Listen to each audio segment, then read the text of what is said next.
तो hello everyone, welcome to masters classes. इस video में हम लोग आईआईटी जैम बायोटेक 2008 का जो मैथमेटिक्स पोर्शन है क्वेश्चन है उसका सॉल्यूशन डिस्कस करेंगे। चलिए स्टार्ट करते हैं। तो ये पहला क्वेश्चन है, sum of the series this. तो आप यहाँ सिंपली नोटिस कर सकते हैं कि this series can be written as 1/1 minus 1/2, 1/2 minus 1/3, 1/3 minus 1/4 and so on चलता रहेगा 1/n-1 या 1/n माइनस 1/n+1। तो यहाँ से आप देखेंगे सीरीज की वैल्यू, तो this value is equal to 1/1 × 2, ये वैल्यू 1/2 × 3 एंड सो ऑन। तो क्या हो रहा है, ये और ये कैंसिल, ये और ये कैंसिल, ये और ये कैंसिल, इस तरह से कैंसिल हो चला जाएगा। तो बचेगा पहला टर्म और बचेगा लास्ट टर्म। तो यहाँ से आंसर आ गया, सो n+1 माइनस 1/n+1 जो कि आ गया n/n+1। अच्छा, तो मुझे ओ सॉरी, तो ये इन्फिनिटी तक था एक्चुअली, कोई बात नहीं। तो हम क्या करेंगे इसमें कि डॉट डॉट डॉट डॉट चल रहा है ना, सो ये डॉट डॉट डॉट डॉट चल जाएगा। तो एंड में क्या है ना वैल्यू, या मैं ऐसा कहूँ कि इसमें लिमिट लगा दो, तो ये वैल्यू क्या होगी, n टेंस टू इन्फिनिटी लगा दो इसी में। तो इसको मैं ऐसा लिख सकता हूँ, ये जो पहले था एक समझो,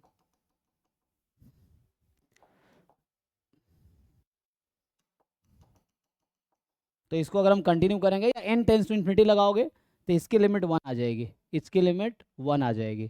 या ऐसा समझे हम, तो आंसर 1 होगा इसका।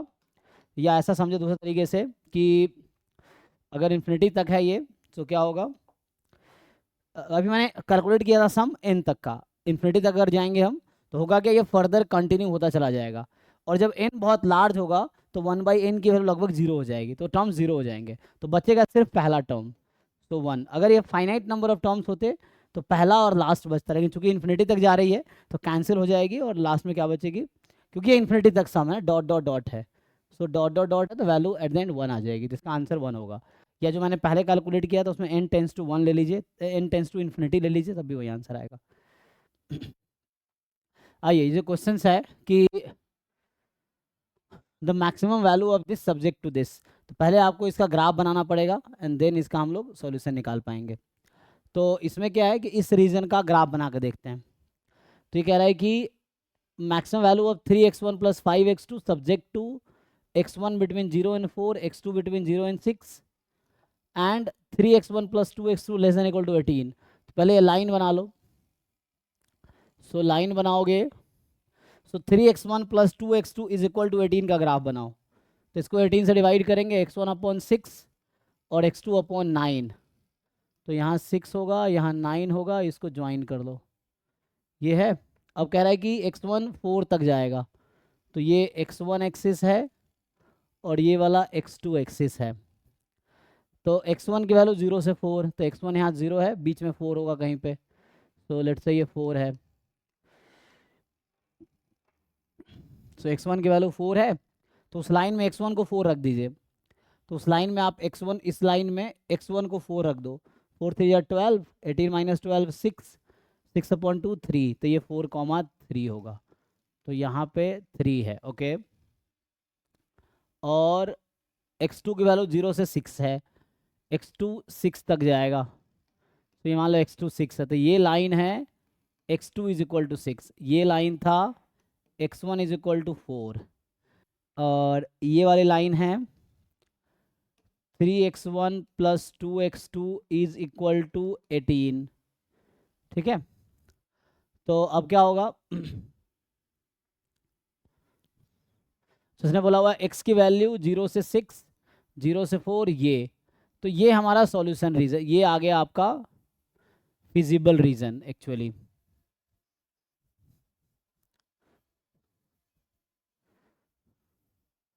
सो ये जो मैंने सेट किया है ना, ये रीजन इसका ग्राफ है इन तीनों का, कि x1 की वैल्यू 0 से 4, x2 0 से 6 and 3x1 + 2x2 less than equal to 18। तो यहाँ से ये आ गया। सो अब क्या करते हैं, हमें चाहिए मैक्सिमम वैल्यू इस फंक्शन का, 3x1 + 5x2 की मैक्सिमम वैल्यू चाहिए। तो होता क्या है, थ्योरम है कि जब भी इस तरह के क्वेश्चन होते हैं, सो जो हमेशा जो मैक्सिमम या मिनिमम वैल्यू आएगी वो एंड पॉइंट पे आएगी, उसको क्या बोलते हैं, जो ये रीजन है उसके कॉर्नर पॉइंट पे आएंगे। तो कॉर्नर पॉइंट्स क्या क्या है देख लीजिए।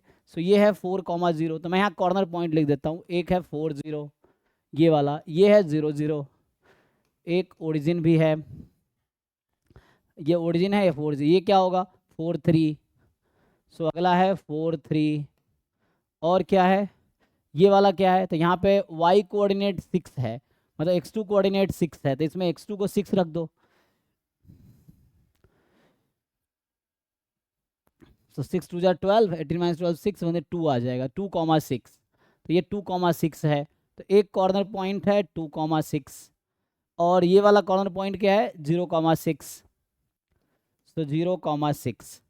सो मैंने क्या किया, इसके जितने भी कॉर्नर पॉइंट है 1 2 3 4 5, ये 5 कॉर्नर पॉइंट है, पांचों कॉर्नर पॉइंट मैंने लोकेट कर दिए। अब इसकी वैल्यूज निकाल लेते, इसके करस्पॉन्डिंग इसकी वैल्यू क्या होगी। सो 3 4 12, इसके करस्पॉन्डिंग 0, इसके करस्पॉन्डिंग 12 + 15। सो 4 3 12 + 5 3 15, तो 15 + 12 27, 3 × 2 6 + 5 × 6 30। सो 6 + 30 36, 0 × 6, सो 3 × 0 5 × 6 30। आपको क्या करना था, मैक्सिमाइज। तो देखिए मैक्सिमम वैल्यू क्या है इनमें से 36। तो ऑप्शन ए था 21, ऑप्शन बी था 27, ऑप्शन सी था 36 30, और ऑप्शन डी है 36। सो डी ऑप्शन इज ट्रू। ठीक है, तो सिंपली आपको जो गिवन कंडीशन है, कॉन्स्टेंट्स बोलते हैं, उसका ग्राफ बनाइए, एंड उस कॉन्स्टेंट पे आपको देखना है कि फंक्शन की मैक्सिमम या मिनिमम वैल्यू क्या है ना, उसके कॉर्नर पॉइंट पे, कॉर्नर पॉइंट। अगला क्वेश्चन पे आइए। तो नेक्स्ट क्वेश्चन जो है, ये कह रहा है कि the function y x satisfying differential equation this then. Okay, तो एक काम करो, सिंपली इसको सिंप्लीफाई करो, तो हो जाएगा dy is equal to tan x dx। अब इसको इंटीग्रेट कर दो, तो इंटीग्रेट कर दोगे y बराबर tan x का इंटीग्रेशन होगा log sec x, है ना। So log of secant x plus C. अब ये सी निकालने के लिए कंडीशन दिया है यहाँ पे आपको कि y π/4 इज 0। तो x को π/4 रखोगे तो y की वैल्यू 0 हो जाएगी, तो x को π/4 रखो। सो सेक π/4 √2, और y 0 हो जाएगा। तो यहाँ से क्या आया मेरे पास, 0 is equal to sec π/4 that is √2। तो log √2 बराबर प्लस सी। तो log ऑफ √2 प्लस सी, तो सी की वैल्यू आ गई माइनस ऑफ log √2। तो अब सॉल्यूशन क्या हो गया, तो अब इस सॉल्यूशन को दोबारा लिख लो। So now the solution is y is equal to log mod में सिकेंट एक्स, सी की जगह रखो log में √2, तो ये हो गया, है ना। log a minus log b ऐसे भी लिख सकते हैं आप, या भी पुट कर लो। बोल रहा है y π/3 क्या होगा, मतलब x की वैल्यू π/3 रखेंगे तो y की वैल्यू क्या होगी।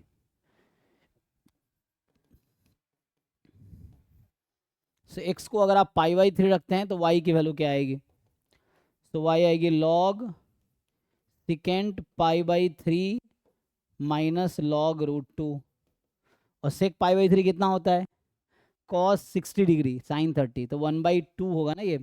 तो मतलब cos में cos 60 1/2, सेक 62 हो जाएगा, तो ये 2 है, तो ये आ गया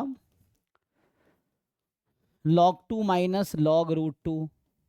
सो log a minus log b, log a upon b, तो यहाँ से आ जाएगा log 2 अपॉन √2, तो log √2। तो ये आंसर आ गया आपका। सो log √2 इज द आंसर। ठीक है, आइए नेक्स्ट क्वेश्चन पे आते हैं। सो नेक्स्ट में ये है the distance of the point this from the line of intersection of the circle. So हमें निकालना है पॉइंट 1 2 0 का डिस्टेंस उस लाइन से जो इन दोनों के इंटरसेक्शन पे है, line of intersection of the circle. Okay,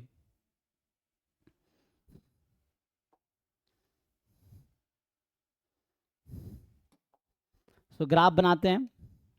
जो पहला सर्कल है सेंटर 0 0 रेडियस 2, एंड दूसरा है सेंटर -1 0 रेडियस 2। सो एक तो इस तरह से हो जाएगा,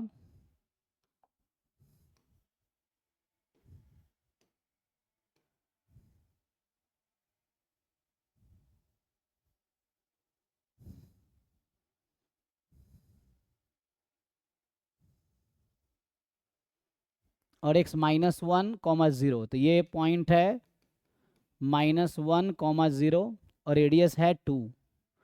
तो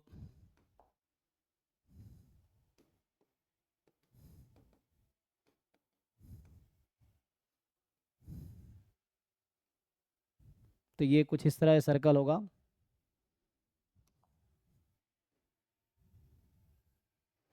रेडियस 2 का ही, हालांकि दोनों बराबर साइज का ही होगा, लेकिन ऐसा दिख रहा है आपको अलग अलग। तो इसका लाइन ऑफ इंटरसेक्शन ये है ना, इंटरसेक्शन का लाइन ऑफ इंटरसेक्शन। अच्छा, distance of the point this 1 2 1/2, 0 and the line of intersection of the circle.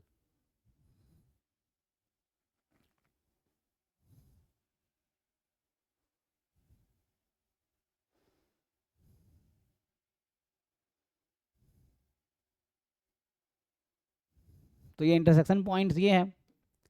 So line ये आ जाएगी, तो मुझे लग रहा लाइन तो ये तो वो हो जाएगा x इज इक्वल टू -1। अब पॉइंट क्या, 1/2, 0। सो 1/2, 0 यहाँ पे है, तो इसका डिस्टेंस कितना हो जाएगा। सो 1/2 यहाँ पे है, तो ये 0 से इतना -1, तो ये 1 डिस्टेंस और ये 1/2। तो 1 + 1/2 3/2 होना चाहिए। सो ये तो ऑप्शन ही नहीं है, एक मिनट। सो यहाँ पे line distance of point this from line of intersection. So what is line of intersection actually?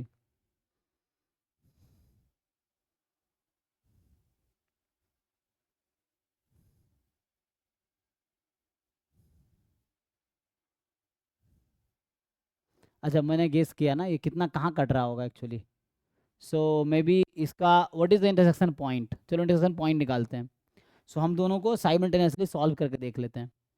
तो साइमल्टेनियसली सॉल्व करेंगे, तो x² + y² is equal to x + 1² + y²। तो y² कट गया। सो a + b, a - b। Okay, तो मैंने assume किया कि -1 पे कट रहा होगा, बट ये ज़रूरी नहीं है, मैं चेक करता हूँ अभी ना। तो यहाँ से क्या आ जाएगा, अब इसको स्क्वायर रूट हटाएंगे, सो x + 1² - x² is 0। So a + b into a - b। Okay, तो एक्चुअली हुआ क्या है कि यहाँ पे x की वैल्यू आएगी -1/2। तो जो मैंने -1 लिया एक्चुअली वो -1/2 है। तो ये जो इंटरसेक्शन आएगा ना, ये -1/2 पे आएगा, नॉट -1 पे। तो ये 0 से आगे हाफ है और 0 से पीछे हाफ है, तो हाफ प्लस हाफ 1 आंसर हो जाएगा। ठीक है ना। तो पहले मैंने अज्यूम किया है कि वो -1 पे कट रहा होगा, क्योंकि मैंने चेक नहीं किया, बट यहाँ चेक किया, पता चला x इज इक्वल टू -1/2 जो है ये लाइन ऑफ इंटरसेक्शन है। अब यहाँ से आपको डिस्टेंस निकालना है इस पॉइंट का। तो मैं अगर ग्राफ आपको फिर से बना के दिखाऊँ तो ये कुछ ऐसा है।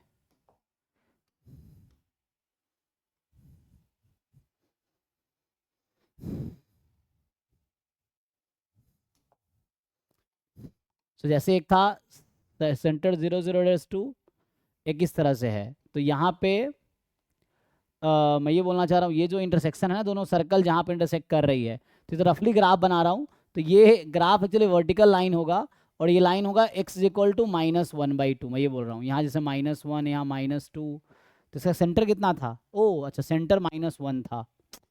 ओके, ये सेंटर -1 था, तो बीच में -1/2 ही होगा, 0 है, ये 1 है, ये 2 है। तो यहाँ तो सेंटर -1 है और रेडियस 2 है।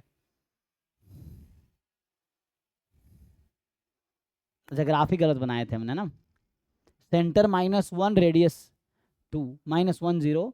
सो -1 0 रेडियस 2, तो ये तो यहाँ से पास करता ना। ओके ओके, तो लिखने में गलती हुआ है। तो कहने का मतलब ये हुआ, अगर ग्राफ सही से बना लो, देखो एक है सेंटर 0 0 रेडियस 2, तो ये हो गया सेंटर 0 0 रेडियस 2, और एक है सेंटर -1 0, तो ये -2 है ना, ये सेंटर है एक्चुअली। ओके, ये सेंटर है, और मुझे रेडियस 2 लेना है यहाँ से, तो यहाँ पे आएगी ना, और यहाँ -3, तो ये ऐसा सर्कल बनेगी। मतलब रफली मैं बनाऊँ तो ये कुछ इस तरह की सर्कल होगी, मान लो ऐसा कुछ है। तो ये जो बीच में ये -1 तो सेंटर ही है उसका, तो ये जो यहाँ कटेगा ये -1/2 है। और हमें पॉइंट 1/20 का डिस्टेंस चाहिए। तो 1/20 का -1/20 इंटरसेक्शन लाइन ऑफ इंटरसेक्शन है, और 1/2 यहाँ पे है, मान लो ये है। तो 0 से आगे हाफ, 0 से पीछे हाफ, तो हाफ प्लस हाफ 1। तो इस क्वेश्चन का आंसर 1 हुआ actually.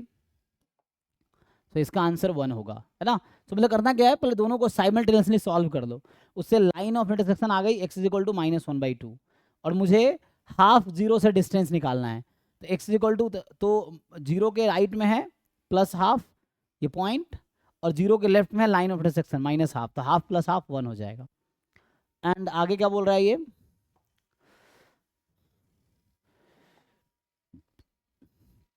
The maximum area of the rectangle inscribe in a circle of radius a। तो एक सर्कल है जिसका रेडियस a है, मैक्सिमम एरिया ऑफ रेक्टेंगल, अब रेक्टेंगल इसके अंदर इंस्क्राइब्ड है, तो इसका what is the maximum area of the rectangle inscribed in a triangle of radius a, inscribe in a circle of radius a, circle of radius a, ठीक है। तो यहाँ पे सर्कल की इक्वेशन है x square plus y square is a square, ये होगा x square plus y square is a square. अब बताओ ये जो रेक्टेंगल है, तो इसका जो डायगोनल होगा, मान लो इसका लेंथ l है, विड्थ b है, और उसका जो डायगोनल है वो क्या होगा, सर्कल का जो डायमीटर है वो होगा एक्चुअली। तो कहने का मतलब ये है कि l square plus b square, इस वाले ट्रायंगल में पाइथागोरस फॉर्मूला लगाओ, इस ट्रायंगल में पाइथागोरस थ्योरम लगाओ आप, है ना।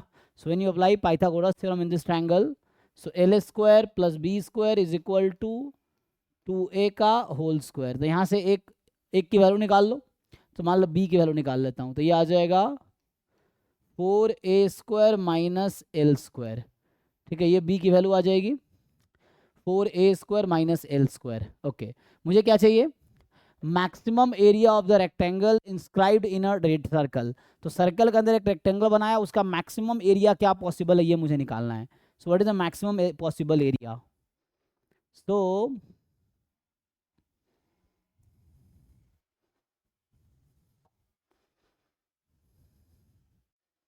एरिया कितना होगा, area of rectangle is length into width. So length width की जगह ये रख दो 4a square minus L square. तो एक काम करो, एरिया का स्क्वायर ले लो।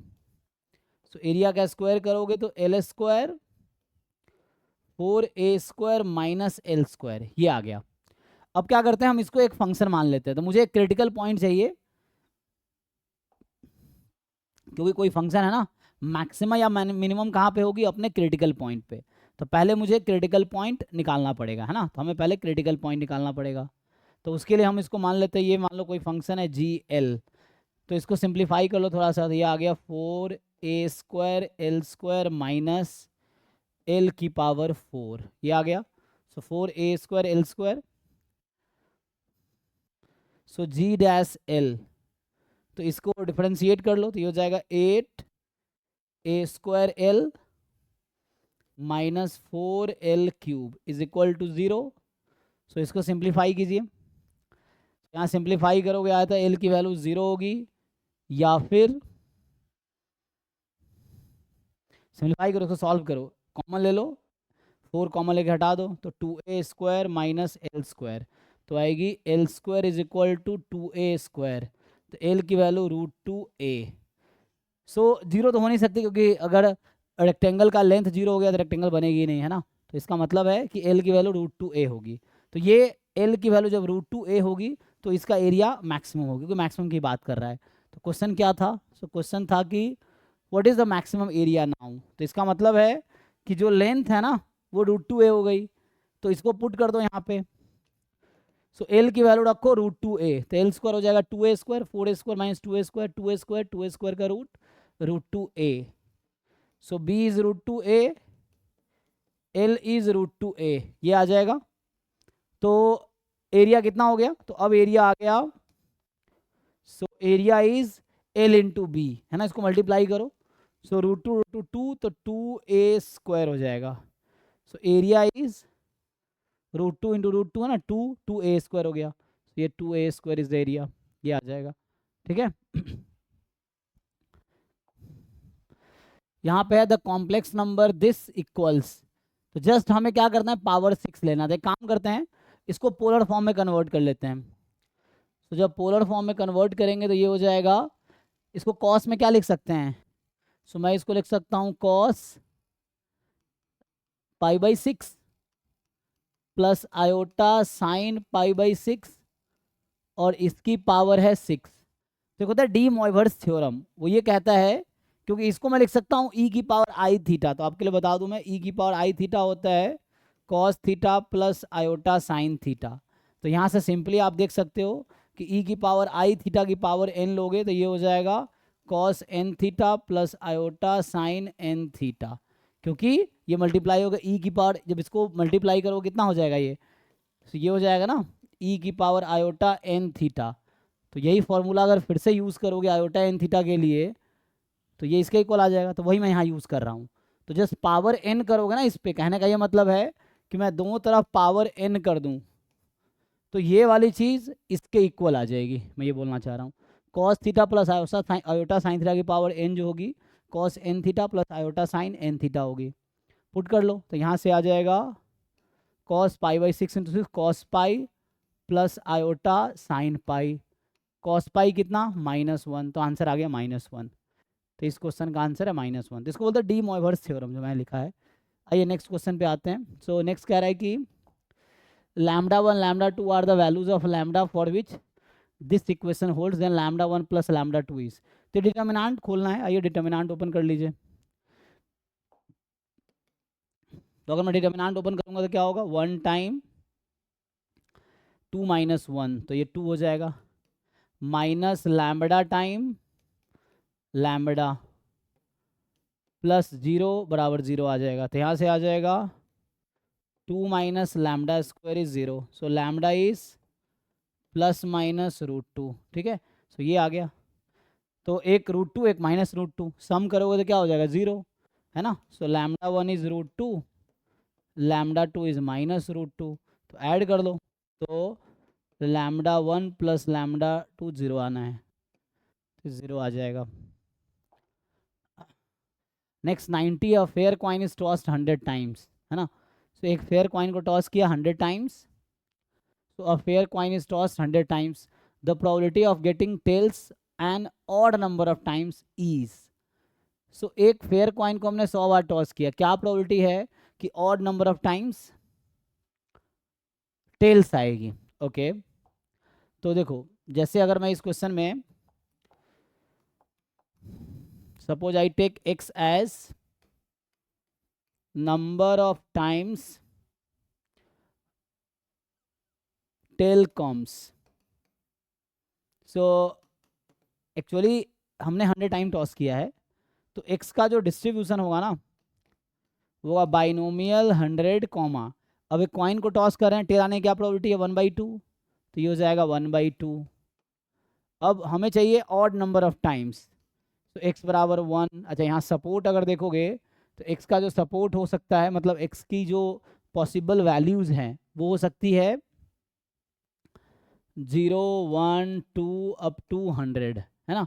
आपने 100 टाइम कॉइन को टॉस किया, कितनी बार टेल आ सकता है, हो सकता है एक बार भी ना आए, एक बार आ सकता है, 2 बार 3 बार 4 बार, या 100 के 100 बार भी आ सकता है, हो सकता है। सो पॉसिबिलिटीज़, तो x is equal to 1 plus x is equal to 3 and ये चलता रहेगा प्लस 135 अप टू 99, यही आ जाएगा। सो 1 3 एंड सो 1 अप टू 99 आएगा। तो x इज इक्वल टू 1 निकालेंगे तो ये होगा 100 चूज 1 1/2 की पावर 1 इंटू 1/2 की पावर 99, तो दोनों मिला के 100 ही हो जाएगा। फिर आएगा 100 चूज 3, ये चलता रहेगा, ठीक है 1 3 5 7 चलता रहेगा, कहाँ तक चलेगा। So this will go till 100C 99 1/2 की पावर 100। अब क्या करते हैं 1/2 की पावर 100 कॉमन लेते हैं, तो जब आप 1/2 की पावर 100 कॉमन ले लोगे तो बचेगा आपका 100C1 100C3 100C5 100C7 100C 99। तो आपको याद है NC0 plus NC1 plus NC2 plus NC3 and so on NCn। Consecutive अगर ले लिया आपने तो ये होता है 2 की पावर n। अगर अल्टरनेटिव टर्म्स लेंगे like NC1 NC3 NC5 NC7 NC9 and so on, तो ये 2 की पावर n अपॉन 2 आएगी। तो ये कहने का मतलब मैं अगर 1/2 की पावर 100 कॉमन ले लिया तो जो बचा उसका आंसर आएगा, तो उसकी वैल्यू जो आएगी वो आएगी 2 की पावर 100 अपॉन 2। तो कहने का मतलब ये कैंसिल हो जाएगा, तो आंसर 1/2 आ गया। ठीक है, तो इससे आंसर 1/2 आ गया। आइए नेक्स्ट क्वेश्चन पे आते हैं 99 पे। 91 क्वेश्चन जो है 91 कह रहा है कि y is a function given y। देखिए यहाँ पे एक ट्रिक ये है, सो यहाँ पे बस एक ट्रिक आपको लगाने हैं।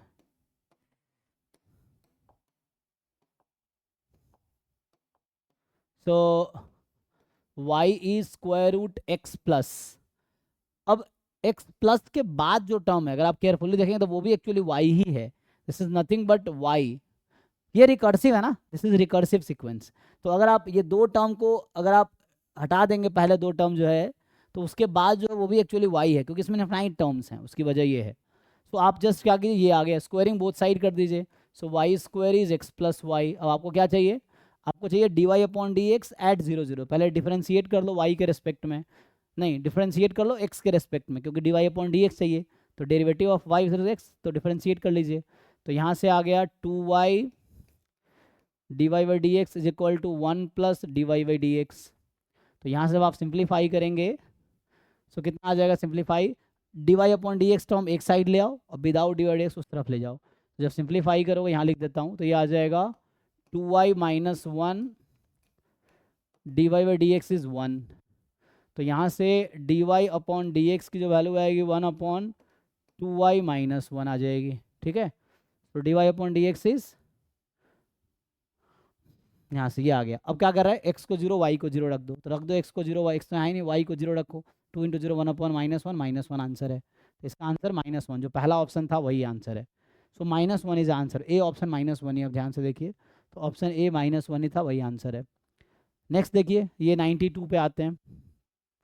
A is given by this then value of e की पावर माइनस ए। तो आपको पहले पहचानना होगा ये कौन से सीरीज में फिट बैठ रहा है। सो अगर आप ध्यान से देखोगे तो ये कुछ ऐसा है, a is equal to half minus half upon 2 factorial plus half का क्यूब, 24 नहीं, हाफ का स्क्वायर, तो हाफ का स्क्वायर अपॉन 3 फैक्टोरियल प्लस ऐसे माइनस हाफ का क्यूब अपॉन 8 8 जा 64। अच्छा एक मिनट, तो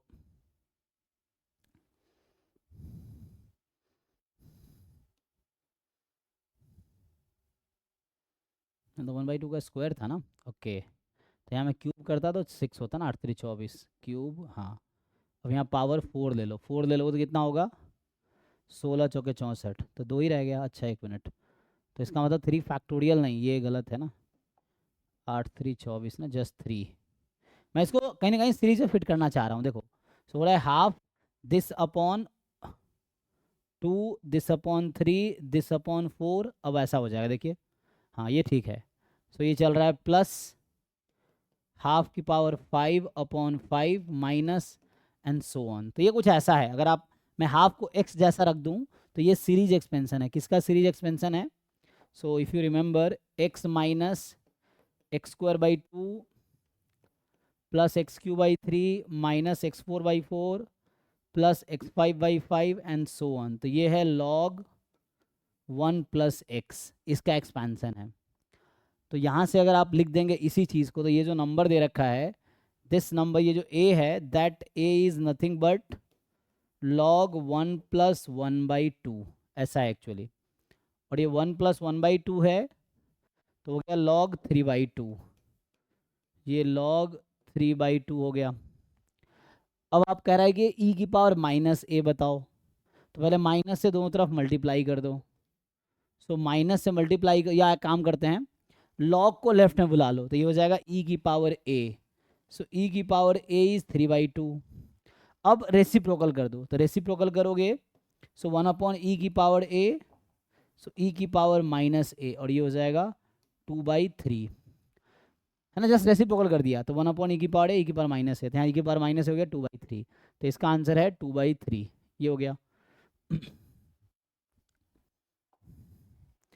सो यहाँ पे थीटा अगर π/14 है तो what is the value of sine a cos 8 theta plus sine theta.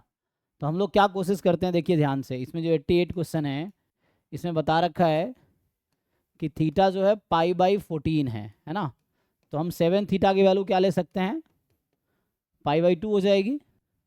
अब देखिए यहाँ पे ये जो है कॉस 8 थीटा, तो इसको लिखूंगा 7 थीटा प्लस थीटा अपॉन में साइन थीटा, तो ये हो गया कॉस, और 7 थीटा कितना है, π/2 plus theta upon sine theta. अब ये फॉर्मूला होता है कि cos 90 degree plus theta, 90 degree plus theta second quadrant का एंगल है, और कॉस की वैल्यू सेकेंड क्वाड्रेंट में नेगेटिव होती है, तो minus sine theta upon sine theta, ये कैंसिल होकर -1 इज द आंसर।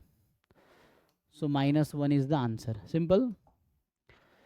नेक्स्ट जो है 89, if tan a tan b are the roots of the equation this, so alpha is tan a, beta is tan b, so sum of roots क्या होता है, sum of roots is -b upon a, तो p हो जाएगा।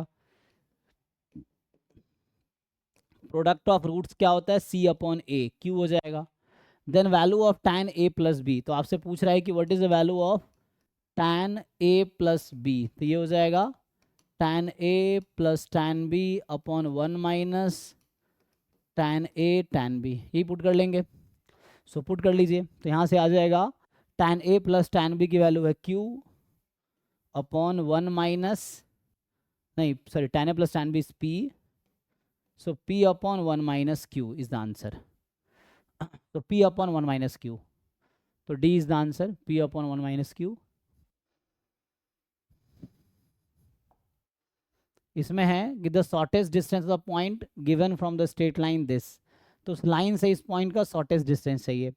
यहाँ area of the region the first quadrant by this, okay, तो पहले यहीं से स्टार्ट करता हूँ। देखो, तो हम लोग पहले ये वाला क्वेश्चन करते हैं। सो ये पूछ रहा है कि limit x tends to 0 plus, so अगर आप x को 0 रखोगे ना, 0 इंटू लॉग 0 माइनस इन्फिनिटी होता है, तो 0 इंटू इन्फिनिटी का फॉर्म है जो कि इंडिटरमिनेट फॉर्म है, तो यहाँ से आ जाएगा log x upon 1/x। So limit x tends to 0 plus log x का डेरिवेटिव 1/x, 1/x का -1/x², so limit x tends to 0 plus, ये आ गया -x 0, तो इसका आंसर हो गया 0। सो एल हॉस्पिटल रूल लगाया हमने। अब देखो ये 0/0 का फॉर्म हो गया, नहीं सॉरी 0/0 नहीं, infinity upon infinity, log 0 minus infinity और 1/0 इन्फिनिटी, इन्फिनिटी अपॉन इन्फिनिटी का फॉर्म है, तो हमने एल हॉस्पिटल रूल 0/0 हो या इन्फिनिटी अपॉन इन्फिनिटी, हम लोग एल हॉस्पिटल रूल लगाते हैं, तो उससे आ जाएगा, तो उसका आंसर 0 आ गया। सो अब 86 पे आते हैं। जो 86 है उसमें अगर देखेंगे तो क्या होगा, सो क्वेश्चन नंबर 86 एक्चुअली कह रहा है कि area of the region in the first quadrant bounded by the curve y is equal to x² and y is equal to x3। चलिए ग्राफ बना लीजिए, तो y is equal to x² and y is equal to x3 का graph बना लेते हैं। सो अगर y is equal to x², अच्छा पहले आपको देखना पड़ेगा दोनों कट कहाँ रहे हैं, है ना, तो दोनों का इंटरसेक्शन पॉइंट क्या है, तो एक काम करो दोनों को साइमल्टेनियसली सॉल्व कर लो। So you solve both curve simultaneously, तो अभी मैं ये सॉल्व कर रहा हूँ, ये वाला क्वेश्चन है 86, तो इसको साइमल्टेनियसली सॉल्व कर लो। So x² is equal to x3 करोगे तो x is equal to 0 and x is equal to +-1, मतलब ये तीन जगह कट रहे हैं, x 0 पे 1 पे और -1 पे, ओके। तो इसका मतलब है कि ये कर्व ऐसे जा रही होगी, है ना, और ये x² ऐसे जा रही होगी, x² ऐसे जा रही होगी, है ना, x3 ऐसे जा रही होगी, नहीं x0 +-1, तो कॉमन ले लो क्या हो जाएगा, x3 माइनस x² इज 0, तो x² is x -1 0, x is 0 और x इज 1, सिर्फ 2 पॉइंट आ रहा है 0 और 1, नॉट -1, क्योंकि यहाँ x² 0 हो रहा है ना, तो यहाँ पे ये वाला डिसीजन आएगा एक्चुअली। तो ये एक है x², एक है x3, आपको देखना है कौन सा x² है कौन सा x3 है। तो ठीक है, तो यहाँ डिफरेंस मैं बता देता हूँ फिर से, देखो। तो ये ऐसा कुछ हो रहा है कि एक कर्व ऐसा है, एक कर्व ऐसा है। तो ये नीचे वाला एक्स क्यूब है, ऊपर वाला एक्स स्क्वायर है, ठीक है। और ये रीजन है, और ये जहाँ कट रहा है यहाँ 1 है और ये 0 है। तो क्या बोल रहा है कि area of the region the first quadrant bounded by the curve. तो सिंपल एरिया का फॉर्मूला क्या होता है कि limit of x upper curve का y माइनस लोअर कर्व का y। So y upper curve का y x square minus x cube d x, integrate कर लो। तो एक्स स्क्वायर का integration x cube by 3, x cube का x 4 by 4, 0 से 1। सो ये 1/3 माइनस 1/4, 12 हो गया। तो 1/12 इज द आंसर, ठीक है। सो 1/12 इज द आंसर, सिंपल है। अब आते हैं क्वेश्चन नंबर 85 पे। तो 85 कह रहा है कि the shortest distance of the point, ठीक है। तो इसको मिटा देता हूँ अभी के लिए। आप पॉज करके देख सकते हैं या बैक करके देख सकते हैं। तो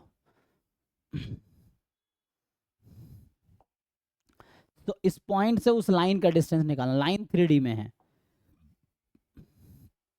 सो we have to find shortest distance of 101 point from the given line this. So क्या होगा, the shortest distance of the point 101 from the given line this is. So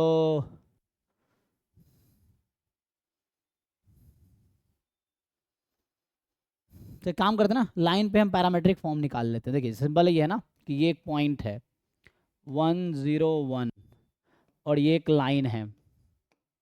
सो मुझे क्या करना है, इस लाइन पे एक आर्बिट्री पॉइंट निकाल लो। सो आर्बिट्री पॉइंट कैसे आएगा, सो इसको आप लैम्बडा के इक्वल रख दो, है ना। तो उसको आप लैम्बडा के इक्वल रख दो और निकालो एक्स की वैल्यू। तो वहाँ से एक्स की वैल्यू आएगी -2 लैम्बडा प्लस 4, वाई की वैल्यू आएगी लैम्बडा, जेड की वैल्यू आएगी माइनस लैम्बडा प्लस 1। तो यहाँ से आंसर आ जाएगा अभी के लिए कि एक्स की वैल्यू है 4 माइनस 2 लैम्बडा, वाई की वैल्यू है लैम्बडा और जेड की वैल्यू है 1 माइनस लैम्बडा, ठीक है। तो ये हमारा पॉइंट है। अब इसको आप जैसे मान लीजिए पी है, अभी के लिए क्यू है, ठीक। तो मुझे पी क्यू निकालना है। देखिए पी क्यू जो है परपेंडिकुलर है इस लाइन के, ये एल है। और इस लाइन का जो डायरेक्शन है ना, वही डायरेक्शन है जो बी वैक्टर का है। बी वैक्टर क्या है, तो ये जो नीचे लिखा होता है ये बी वैक्टर है, ठीक। तो बी वैक्टर क्या होगा, ये है -2i कैप प्लस जे कैप माइनस के कैप। होता है क्या ना, एक लाइन के लिए एक पॉइंट चाहिए जो उस लाइन पे हो और एक वेक्टर जिसके वो पैरेलल हो। तो ये वो वेक्टर है जो नीचे लिखा हुआ है, वो वेक्टर है जिसके वो पैरेलल है। ऊपर ये पॉइंट है जिसके थ्रू पास कर रही है। तो अभी के लिए देखो आप, तो यहाँ से पी क्यू वैक्टर निकाल लो। सो पी क्यू वैक्टर अगर आप फाइंड करोगे, so you will get, so P Q vector क्या आएगी, तो यहाँ से पी क्यू वैक्टर निकालेंगे तो आ जाएगा 3 माइनस 2 लैम्बडा आई कैप प्लस लैम्बडा जे कैप प्लस 1 माइनस लैम्बडा के कैप। और बी वैक्टर मेरे पास पहले से ही है -2i प्लस जे माइनस के। अब ये बी वैक्टर का डायरेक्शन ये है और ये पी क्यू है, दोनों परपेंडिकुलर है। दो वैक्टर परपेंडिकुलर, डॉट प्रोडक्ट 0 होता है। तो डॉट प्रोडक्ट 0 कर दो, तो इसका डॉट प्रोडक्ट कर देता हूँ। तो -2 time 3 minus 2 lambda plus lambda minus minus plus lambda is 0, ये आ जाएगा। सिंप्लीफाई कर लेते हैं। तो इसको जब सिंप्लीफाई करेंगे तो यहाँ से आएगा, इसको सिंप्लीफाई कर लो तो ये -6 प्लस 4 लैम्बडा स्क्वायर, सो -6 plus 4 lambda square plus 2 lambda. तो फाइनली आ गया इक्वल टू 0। तो यहाँ से आ गया 4 लैम्बडा स्क्वायर प्लस 2 लैम्बडा -6 से 0, 2 से डिवाइड करो। सो 2 लैम्बडा स्क्वायर प्लस लैम्बडा -3 0। अब इसको फैक्टराइज कर लो, तो यहाँ से लैम्बडा की वैल्यू आ जाएगी तो डिस्टेंस आ जाएगा। सो लैम्बडा की वैल्यू निकाल लीजिए यहाँ से, 2 3 जा 6। तो ऐसा कर सकते हैं 2 lambda square plus 3 lambda -2 lambda -3 0। इसमें क्या कर सकते हैं आप, लैम्बडा कॉमन ले सकते हैं। तो 2 लैम्बडा प्लस 3 -1 कॉमन लेंगे, 2 लैम्बडा प्लस 3 0। तो यहाँ आ जाएगा lambda -1, 2 lambda plus 3 0, so lambda is 1 और लैम्डा इज -3/2। ये दो वैल्यू आई लैम्डा की। अब आपको क्या करना है, लैम्डा की यहाँ पे दो वैल्यू है ना। सो हमें क्या करना है कि सो रख के देखते हैं क्या बनता है पॉइंट। अब पॉइंट रख के देखो। सो एक बार इसमें लैम्डा की जगह रखो 1, एक बार रखो -3/2। तो बस लैम्डा को 1 रख के देखते हैं क्या बनता है पॉइंट। तो ये जो क्यू पॉइंट है, लैम्डा को 1 रखेंगे तो आएगा 4 - 2 2 1 0, और लैम्डा को -3/2 रखेंगे तो -3/2, 2 2 कट गया, +3, 4 + 3 12, नहीं सॉरी 4 + 3 4 3 जा 12 ना, 4 + 3 7, तो 7, फिर -3/2, 1 - 1 + 3/2, सो ये हो गया 5/2। ठीक है, सो यहाँ से आ जाएगा 7 -3/2 और 5/2। ओके, अब क्या करना है, ये पी क्यू निकाल लो, इसके अकॉर्डिंग पी क्यू निकालो। सो पी क्यू डिस्टेंस निकालोगे तो यहाँ से आ जाएगा √अंडर डिस्टेंस फॉर्मूला लगा रहा हूँ जस्ट मैं, डिस्टेंस फॉर्मूला लगाओ। सो 2 - 1 1 का स्क्वायर, फिर 1 का स्क्वायर, फिर 1 का स्क्वायर, ये स्क्वायर आ जाएगा तो ये √3 आ जाएगा, तो एक के हिसाब से √3 आ गया, तो मुझे लग रहा √3 होगा करेक्ट आंसर। ठीक है, बाकी आप इससे भी निकाल के देखो क्या आता है, सेम ही आना चाहिए। सो पी क्यू तो पूछा है शॉर्टेस्ट डिस्टेंस, जो छोटा वाला आएगा वो आंसर आएगा, तो मेरे हिसाब से √3 आएगा। तो हमने क्या किया एक्चुअली,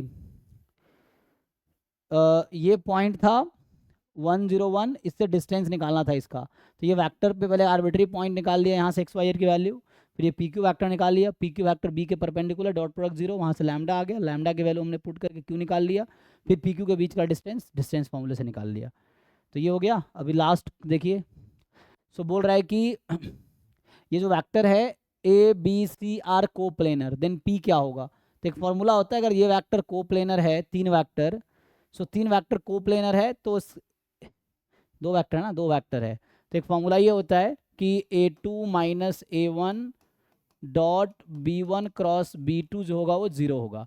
तो ये आप सिंपली डिटर्मिनेंट को 0 कर सकते। डिटर्मिनेंट क्या होता है, 3 वैक्टर है ना, 1 मिनट, ओके, अच्छा 3 वैक्टर को प्लेनर है तो भी यही फॉर्मूला होगा। सो 2 है ना, 2 लाइन लिखा होता है या 3 वैक्टर है एक्चुअली, तो 3 वैक्टर है तो होगा a dot B cross C 0, और a dot B cross C determinant से निकलता है, तो a का कोएफिशिएंट क्या है 1 1 -1, b का क्या है 2 - 1 -1, c का क्या है, इसको 0 कर दीजिए आप। अब इससे सिंप्लीफाई करेंगे आप तो यहाँ से आ जाएगा 1 × सो उसको तो -p+2, फिर -1 × 2p+2,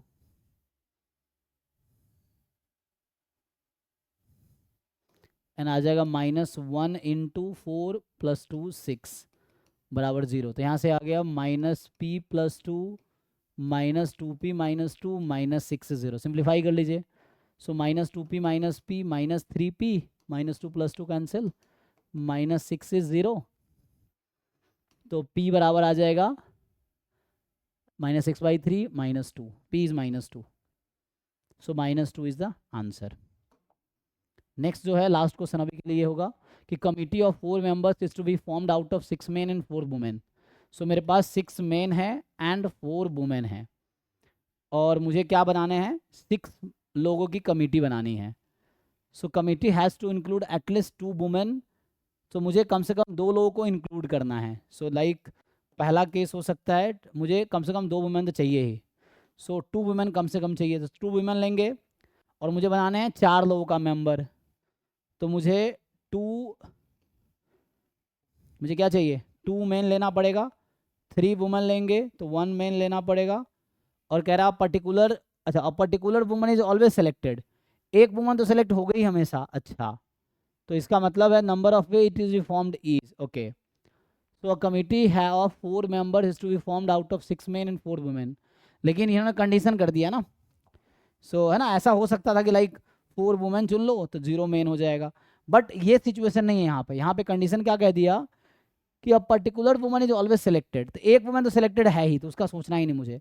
तो मुझे अब क्या करना है, मुझे 3 मेंबर चुनना है out of of 6 men and 4 women, तो 1 वुमेन हमेशा सेलेक्ट होंगे, तो बचा 6 मेन एंड 3 वुमेन।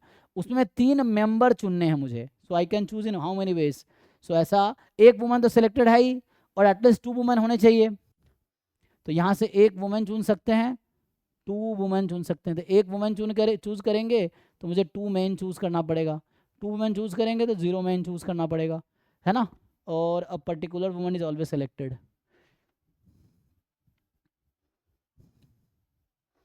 चलिए तो इसके केसेस देख लीजिए क्या होगा। तो मुझे क्या करना है, 6 मेन में 2 मेन चुनने हैं, तो 6C2 एंड 3 वुमेन में 1 वुमेन चुनना है, 3C1। एक तो हमेशा सेलेक्टेड ही है तो उसका कोई टेंशन नहीं है ना, 1 तो सेलेक्ट करना ही है उसको हमें, so that is always included. और एक पॉसिबिलिटी है कि मैं 6 में से 0 मैन चूज़ करूं और 3 में से 2 वुमन चूज़ कर लूं, ठीक है।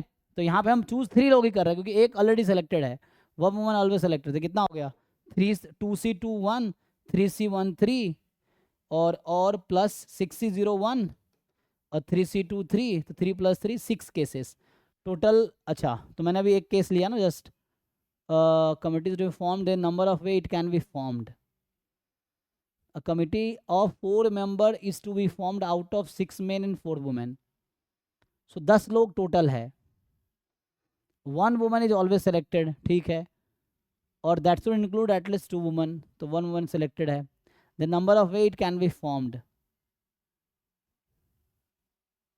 ओ 1 मिनट सॉरी, यहाँ से 6 में 2 चुनने थे, 3 में 1 चुनने थे, तो यहाँ 6 चूज 2 ना, 6 मैन मेरे पास है, 2 मैन चुनने हैं, 6 मैन में 2 मैन चुनने हैं, 3 वुमेन में 1 वुमेन चुनने हैं, 3C1। देन 6 में 0 चुनने हैं, हाँ ठीक है, तो 6C2 कितना होगा, 6C2 आप निकालेंगे, 6 5 और 30 अपन 15 आएगा, ओके। सो यहाँ 15 होगा, एक्चुअली कैलकुलेशन मिस्टेक है। सो 6C2 630 15 आएगा, सो 15 3 जा 45 + 3 48 आ जाएगा आंसर, भी नहीं है।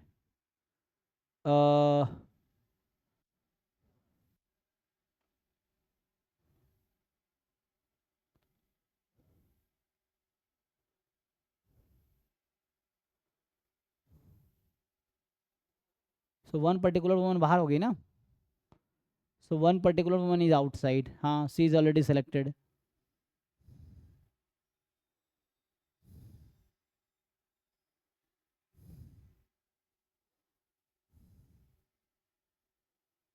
अरे यार क्या कर रहे हो, एक मिनट रुको। 3 में से हमें क्या चाहिए था, 3 लोग, 2 मैन 1 वुमेन, 3 लोग, 2 वुमेन 0 मैन,